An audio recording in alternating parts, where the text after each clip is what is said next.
Morning students, we are going to continue with the chapter The Decline of Mughal Empire. We have started the last topic. We were continuing with the causes. So in the causes, the last few points are there, the causes. Now the invasion, foreign invasion sapped the remaining strength of the Mughal and hasted the process of distinction. The invasion of Nadir Shah and the Ahmad Shah Abdar result in the future drainage of the wealth, means wealth were taken from India to the other part of the country. This invasion shocked the very stability of the empire. The failure of the Mansabdari system.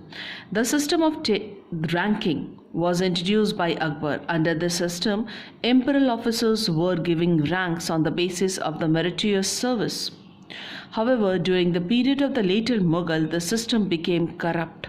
The emperor were unable to maintain the required number of Mansabdar. By the end of the 17th century, the Mansabdari system broke down. Size of empire and the challenge from regional power. The Mughal Empire had become too large to be controlled by any ruler from one center, Delhi. The great Mughals were efficient and exercised control over minister and army, but the later Mughals were poor administrators. As a result, the distant provinces became independent. The rise of independent state led to the disintegrated of the Mughal Empire. Rise of independent state in the 18th century. With the decline of the Mughal Empire, a number of provinces seceded from the empire and several independent states came into existence. Among them Hyderabad was one of it. The state of Hyderabad was founded by the Qamar Uddin Siddiqui, who was appointed Viceroy of the Deccan with the title of Nizam-ul-Mulk by Emperor Fakhrusiyar in 1712 CE.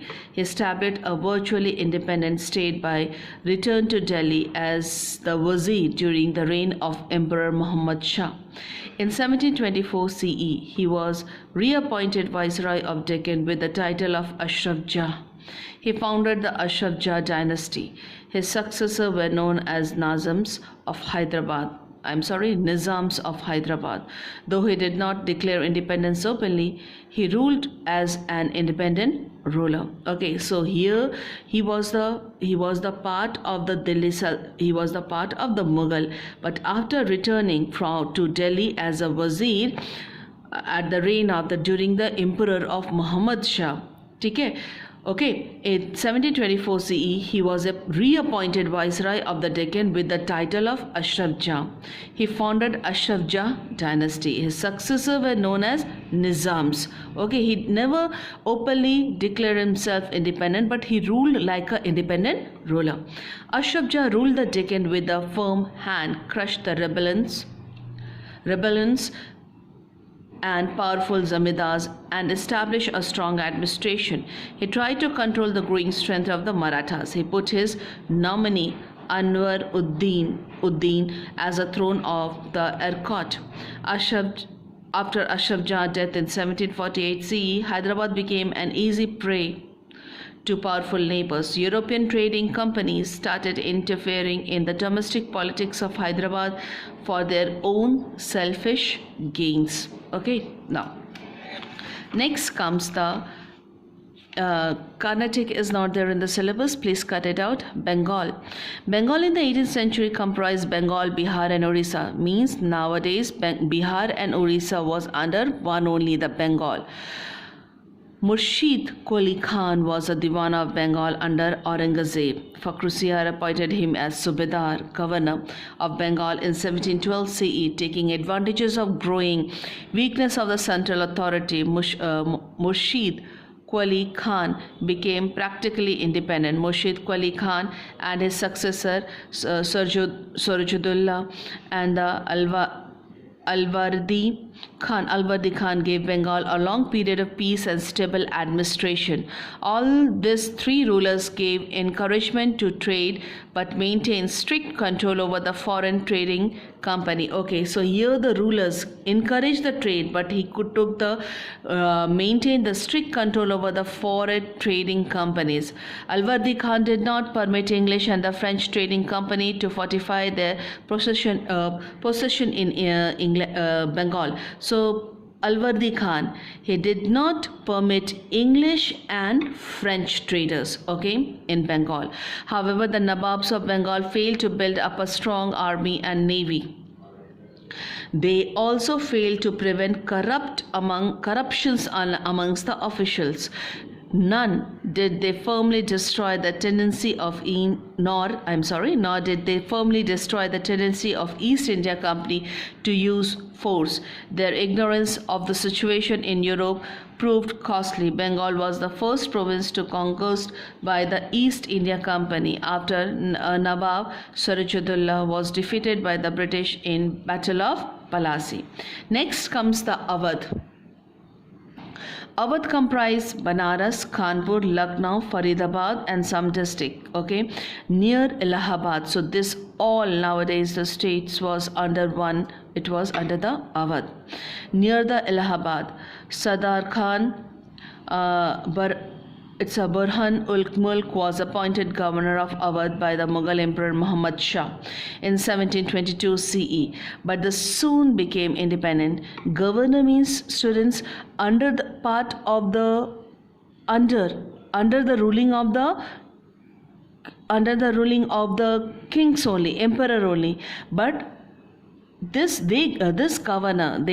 governors declare themselves independent. Okay, here you will see the Emperor Muhammad Shah.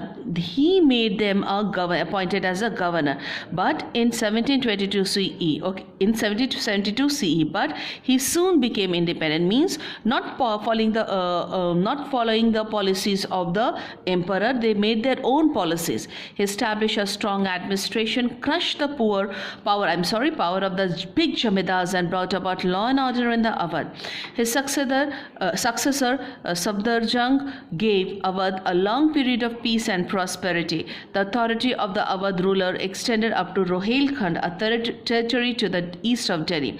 Under him, his capital Lucknow developed as a center of art and culture. Safdarjung was succeeded by his son Sirajuddaula. He founded two famous battles, the Third Battle of Panipat and the Battle of Buxar. He was succeeded by his eldest son, Ashrafuddaulah. He moved his capital from Faridabad to Lucknow. He also built various monuments such as Bada Imam Bada in Lucknow. Mysore. Early in 18th century, Mysore was ruled by Hindu king. After the death of the king, Hyder Ali captured the throne.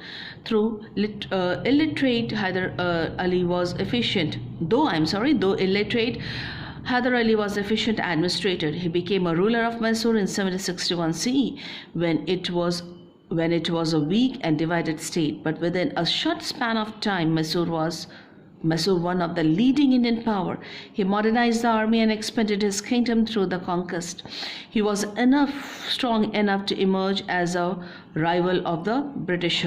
Hyder Ali defeated the British in the First Anglo-Mysore War, but he was killed in the Second Anglo-Mysore War. After him, his son Tipu Sultan came to the throne. Tipu Sultan was one of the greatest rulers of India who fought bravely with the British. He was deeply inspired with the ideas of French Revolution. He built a strong army occupied with a modern weapon. He also built a strong navy and set up a modern industries. In 1799 CE, he died fighting the British in his capital, Srirangapatnam. For his courage, Tipu Sultan is sometimes called the Tiger of Mysore. Students, I want you to make the short notes of it, and next very classes I am going to take the test of chapter 1. Okay, be prepared. Tomorrow I'm going to take the test of chapter 1. Thank you.